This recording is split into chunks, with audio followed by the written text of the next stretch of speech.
Hey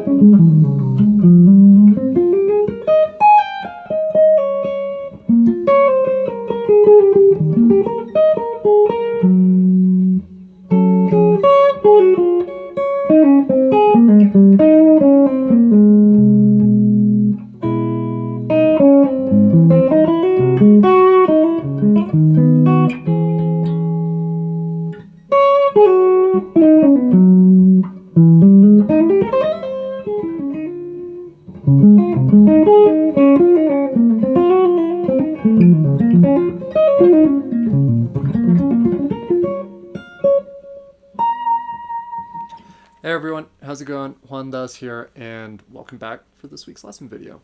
And for this week, it seems this happens every week. I go back through the old videos just to see what topics I haven't covered or what I have, and I remember, oh, in this video I mentioned this random thing that I probably should do a video on, and I haven't done so. Although in a way it's a good thing because it leaves enough time between videos for a concept to sink in and be understood a little better before expanding on it. So for this week I wanted to focus on melodic voice leading. So if you haven't checked out the previous voice leading video, which was more based around harmonic voice leading, do go check it out. A lot of the concepts do carry over. So just as a quick recap, what is voice leading? Voice leading is essentially a smooth connection of voices from chord to chord, and making sure that, you know, there's a smooth motion, usually stepwise, nothing really too out of the ordinary, at most maybe a minor third movement. And this helps create more of a cohesive and connected flow to your harmony. Now, I did mention in that video, I tend to hear voice leading as individual voices moving all at the same time, or individual little melodies. And in a way, that's exactly what we're doing here. However, rather than focusing on 4 voices or 3 or 2 voices, we're focusing on one singular voice, which is your linear voice, and the stuff that you use to play your solos, the stuff that you use when you're taking a solo over a set of changes or improvising, or even in writing and composing melodies. So it's a valuable skill to have, to be able to voice lead. Now, melodic voice leading is essentially the same thing. It's a smooth connection.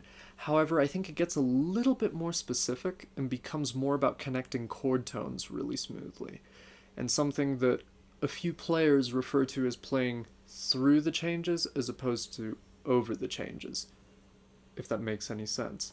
Essentially, to break that down, it's making sure you can hear harmony within your lines without hear harmony in your lines themselves, as opposed to kind of just floating over the top of a progression. So I hope I demonstrated that a little bit in the intro, and that you could hear, even if I wasn't playing a chord at any given moment, you can still hear harmony. Now, as such, there are a few exercises that I can suggest and things that I can suggest to keep in mind for students. And one of which I want to focus on is a really simple one. It's kind of the main exercise, and what it's going to do, it's going to teach you essentially the basic idea of what is melodic voice leading. And this whole thing was inspired by a viewer comment on the last lesson. So essentially, let's take a progression. Let's take a 5-1, right? Or if we want to voice lead it better, right? So 5-1, and G to C. And what I would suggest students do is to start with, this is just a basic concept and an exercise to illustrate it. Take a chord tone and go from chord tone to chord tone. So root to root, third to third, and fifth to fifth. So for example, if we're in C major, right? G to C. Then we've got, okay, I can take root, so G.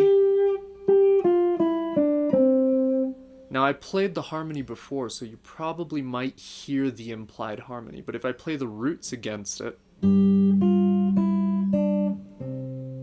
right? Sorry, E string's a little flat. So So you hear the harmony moving and you hear how it's implied.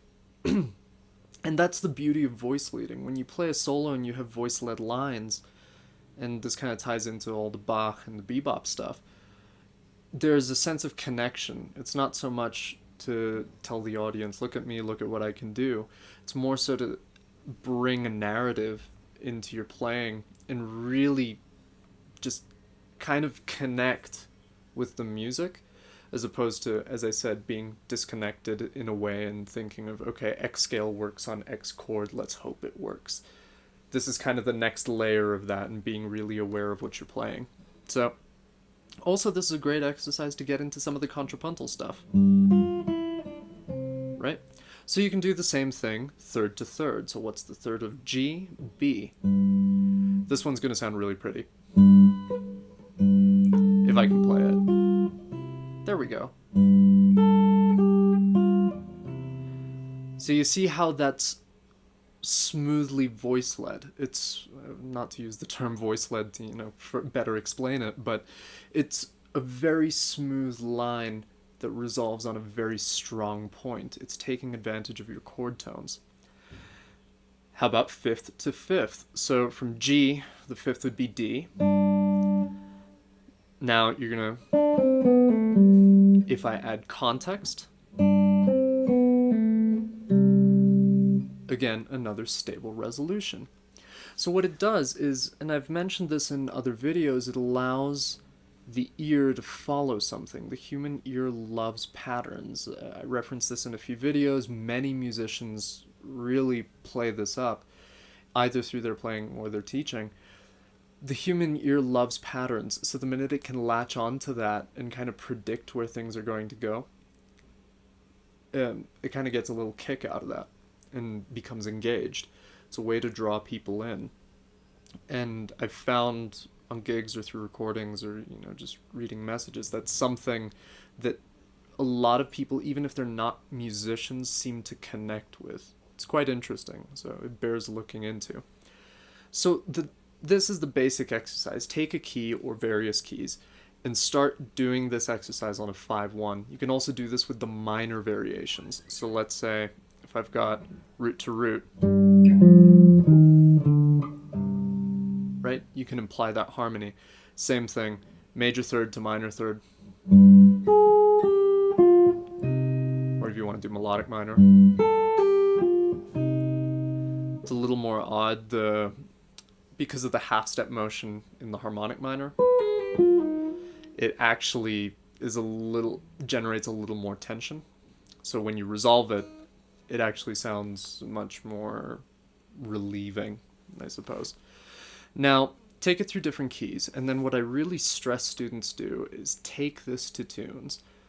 I or any teacher can illustrate a concept, but if it isn't applied to an actual musical situation, it just remains a concept and doesn't really ingrain itself into your playing. You have to play with the concept and play with the idea in a musical situation for you to develop not only your musical instincts and your musical sensibilities, but also being able to visualize things in a very quick fashion that is usable in a real life situation, a recording or playing with other musicians or whatever it may be.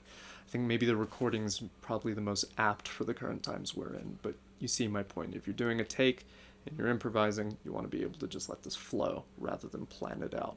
After all, we're talking about improvisation here. So, for example, we can try this on All the Things You Are.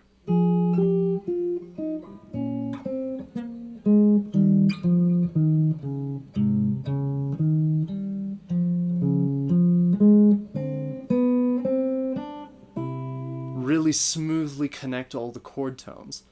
So what I did was take thirds, which is the key for that tune, right? And then walk down to the next third. Next third. Next third. If I wanted, I could keep going.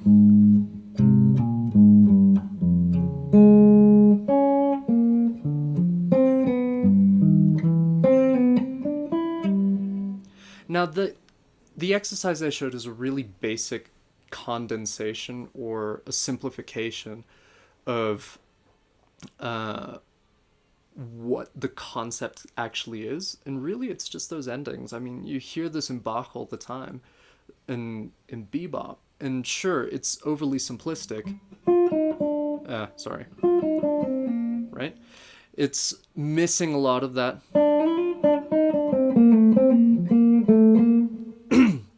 Or things like. But it's talking about the essence of the idea, the essence of really outlining the changes in a beautiful way. And this is the foundation for building longer lines. You're probably not going to use this for an entire solo, right? An entire 3, 4, 5, 6, 7, however many choruses you want to take. You're going to use this in your lines more often than anything. And if you want to build longer lines, this is a way of maintaining interest in the line without kind of checking out in the middle of playing it. Yes, this applies to the player as well. There are times where you might be playing something and it might be such a tired idea to you that you just check out, and that's when you go on autopilot mode. And that's where the danger starts, if you would. So the same idea, what I would also suggest, this is another suggestion I make for students, is go to the source, go to Bach or Baroque harmony, classical harmony, and go to bebop to learn some of the articulation and the inflections that are very particular to the style, right? Or some of the bebop inflections. When you start extending this over various chords, let's say, right? That doesn't seem to line up well on the downbeats at all.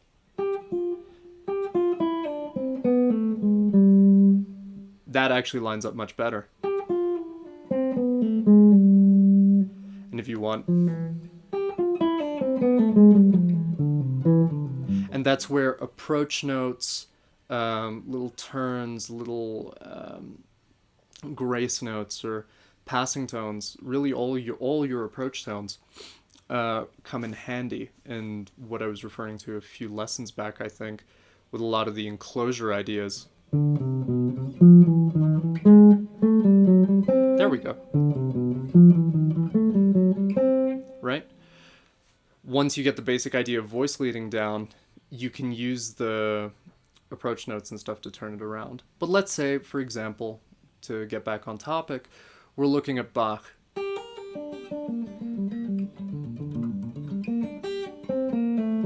That's beautiful voice leading right there.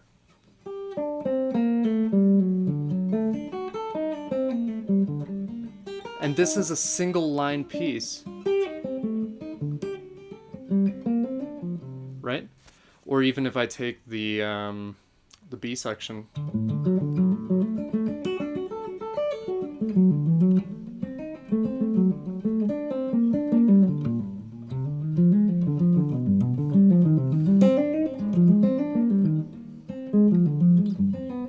And so on and so forth. But even in just those opening measures, I can't remember how many measures off the top of my head, there's such beautiful material there. And if you find that interesting, let me know in the comments. I return to this piece every few months or so for technical study, but I always looked at it more as a melodic study, and maybe it would be a good thing to share.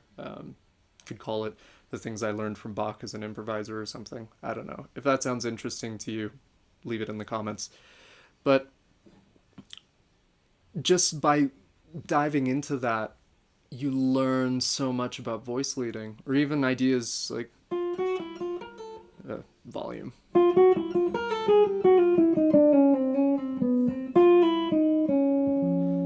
From Chopin, that's from Nocturne 1.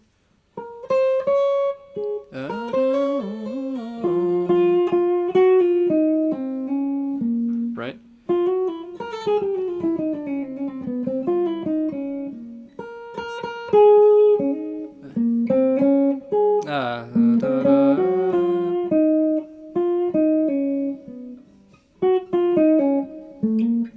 Yeah. I haven't played it for so long. I used to play it on piano, but that line